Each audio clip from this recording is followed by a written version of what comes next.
Hello and welcome viewers. You're watching this special presentation of Sansad TV on fundamental rights. The Constitution lays down the basic structure of a nation's polity. It is built on the foundations of certain fundamental values. The vision of our founding fathers and the aims and objectives which they wanted to achieve through the Constitution are contained in the preamble, the fundamental rights and the directive principles. These three may be described as the soul of the Constitution and the testament of the founding fathers to the succeeding generations, together with the later part on fundamental duties.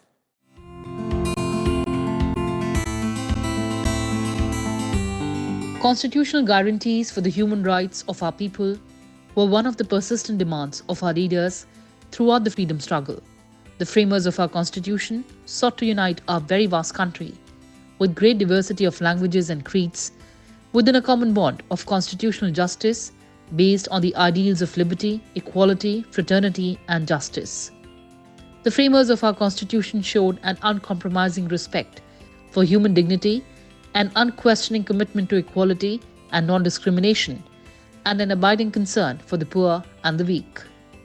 The scheme of the Constitution to realize the socio-economic agenda comprises both the justiciable, fundamental rights, as well as the non-justiciable, directive principles.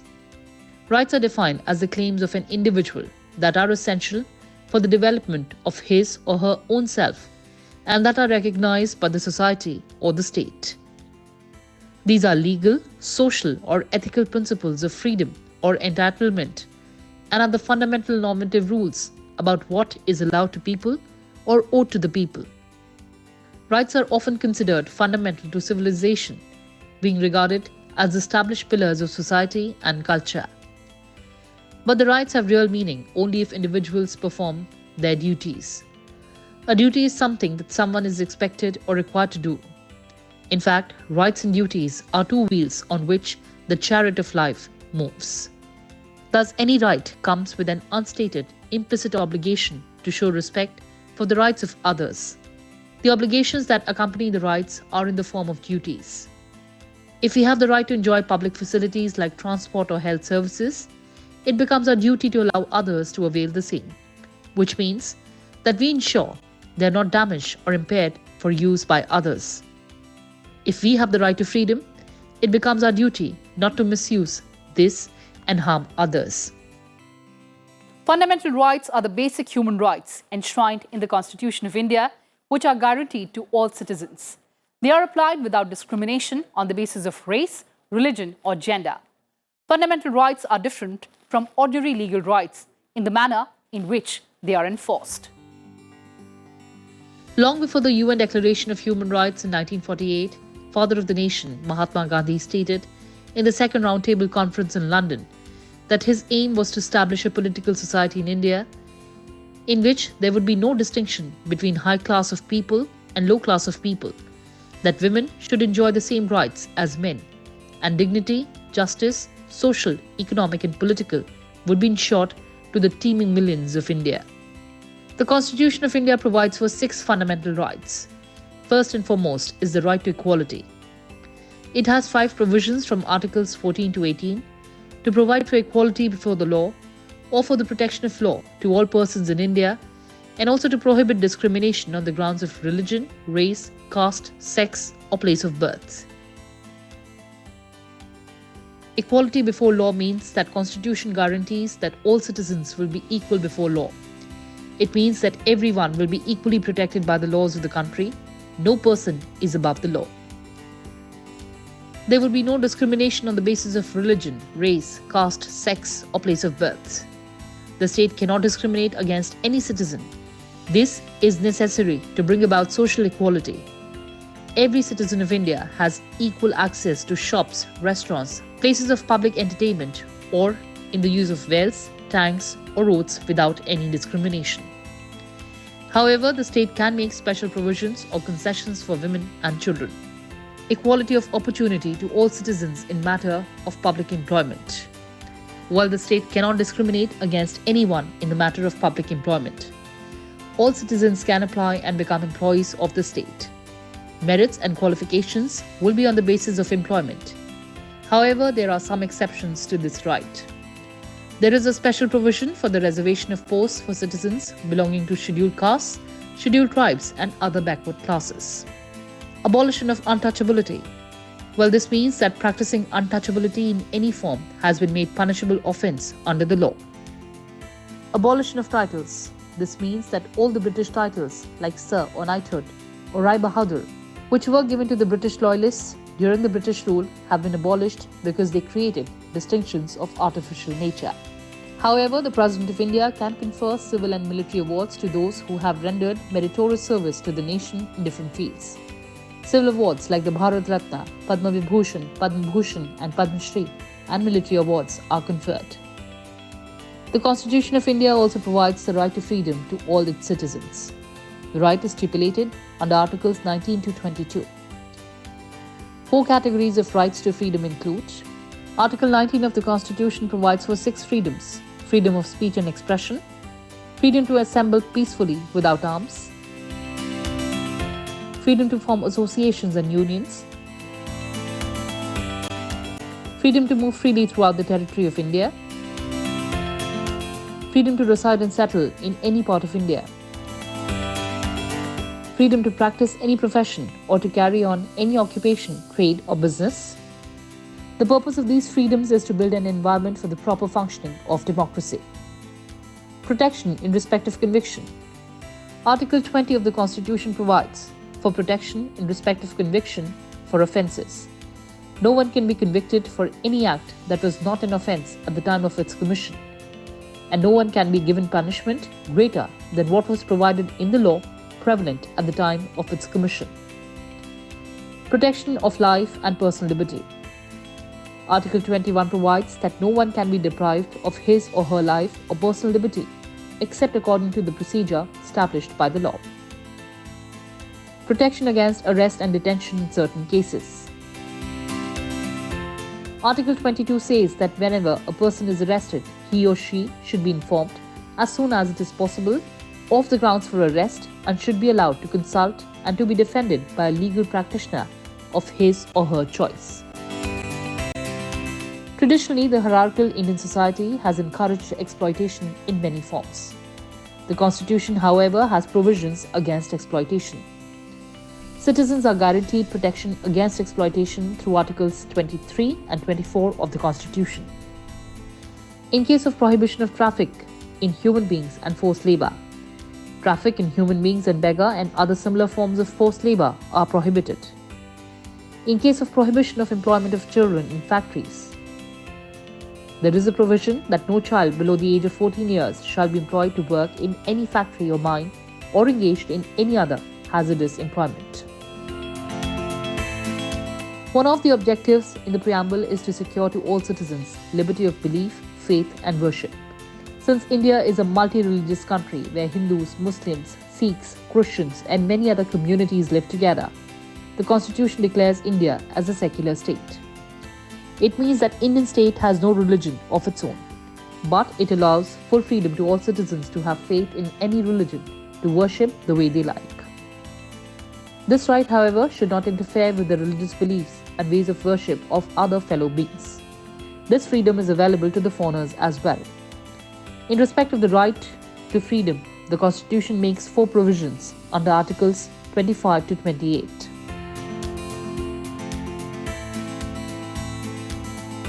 As regards to freedom of conscience and free profession, practice and propagation of religion, all persons are equally entitled to freedom of conscience and the right to profess, practice and propagate religion freely.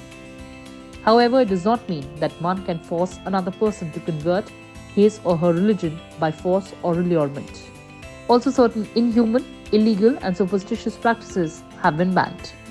As for the freedom to manage religious affairs, subject to public order, morality and health, every religious group or any section, therefore, shall have the right to establish and maintain institutions for religious and charitable purposes, to manage its own affairs in matters of religion, to own and acquire movable and immovable property, to administer such property in accordance with law. When it comes to the freedom of payment of taxes for promotion of any particular religion, no person shall be compelled to pay any tax, the proceeds of which are specifically used in payment of expenses incurred on promotion or maintenance of any particular religion. As for the freedom to attend religious instruction or religious worship in certain educational institutions, no religious instruction shall be provided in any educational institution wholly maintained out of the state funds. India is the largest democracy in the world with a diversity of culture, scripts, languages, and religions. This makes the protection of language, culture, and religion essential. Since people take pride in their own culture and language, a special right, cultural and educational right, has been included in the chapter on fundamental rights. In Articles 29 to 30, two major provisions have been made. Protection of interests of minorities, which means that any minority group having a distinct language, script, or culture of its own shall have the right to conserve the same. Right of minorities to establish and administer educational institutions. All minorities, whether based on religion or language, have the right to establish and administer educational institutions of their choice. Since fundamental rights are justiciable, they are like guarantees. They are enforceable as every individual has the right to seek the help from courts if they are violated. Encroachment or violation of fundamental right in our day-to-day life is a matter of great concern, which is why our Constitution does not permit the legislature and the executive to curb these rights. It provides legal remedies for the protection of our fundamental rights. This is called the right to constitutional remedies stipulated in Article 32. When any of our rights are violated, we can seek justice through courts. We can directly approach the Supreme Court that can issue directions, orders, or writs for the enforcement of fundamental rights. The 86th Constitutional Amendment added the right to education by introducing a new Article 21A in the chapter on fundamental rights in 2002. It was a long-standing demand so that all children in the age group of 16 to 14 years and their parents can claim compulsory and free education as a fundamental right. But this remained meaningless and could not be enforced until 2009 till Parliament passed the Right to Education Act in 2009. It is this act that ensures that every child between 6 to 14 years of age in India goes to school and receives quality education as his or her right. There was one more fundamental right in the Constitution, that is, the right to property. However, this right was removed from the list of fundamental rights by the 44th Constitutional Amendment.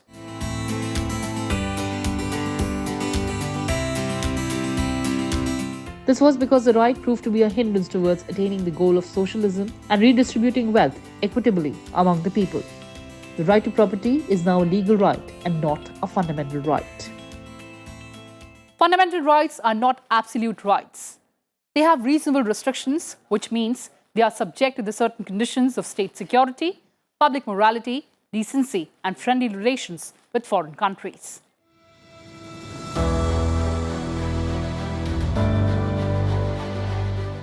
Restrictions may be put on the right to freedom of speech and expression in the interest of the sovereignty, integrity, and security of India, friendly relations with the foreign states, public order, decency or morality, or even in relation to contempt of court, defamation, or incitement to an offence.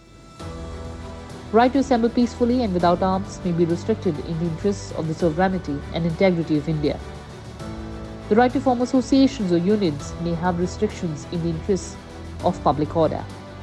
The right to move freely throughout the country of India and to reside and settle in any part of India may also be restricted in the interests of the general public or for the protection of interests of any scheduled tribe.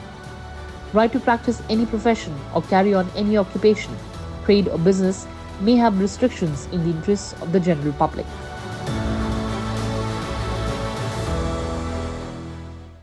Fundamental rights are very important because they are like the backbone of the country. They are essential for safeguarding the people's interests. Article 13 of Indian Constitution declares that all laws that are inconsistent with or in derogation of any of the fundamental rights shall be void. The doctrine of severability protects the fundamental rights enshrined in the Constitution. It is also known as the doctrine of separability. Article 13 says that all laws enforced in India before the commencement of the Constitution and inconsistent with the provisions of fundamental rights will be void to that extent of inconsistency. This implies that only the parts of the statute that is inconsistent shall be deemed void and not the whole statute. Only those provisions that are inconsistent with fundamental rights shall be void. Fundamental rights can be suspended during a national emergency, but the rights guaranteed under Articles 20 and 21 cannot be suspended. The application of fundamental rights can be restricted in an area that has been placed under law or military rule. Any changes to the fundamental rights require a constitutional amendment that should be passed by both the Houses of Parliament. The amendment bill should be passed by a special majority of Parliament. Human rights are universal, fundamental and absolute. Universal because they belong to all humans everywhere. Fundamental because they are inalienable. Absolute because they are basic to life. The basic difference between human rights and fundamental rights is the scope of acceptance. While fundamental rights have the scope within a country, human rights are accepted worldwide. Human rights which could not find place under the fundamental rights have been included in the chapter on directive principles of state policy. Moreover, keeping in view the importance of human rights, the National Human Rights Commission was founded in 1993 by the Government of India to guarantee that Indian citizens enjoy these rights.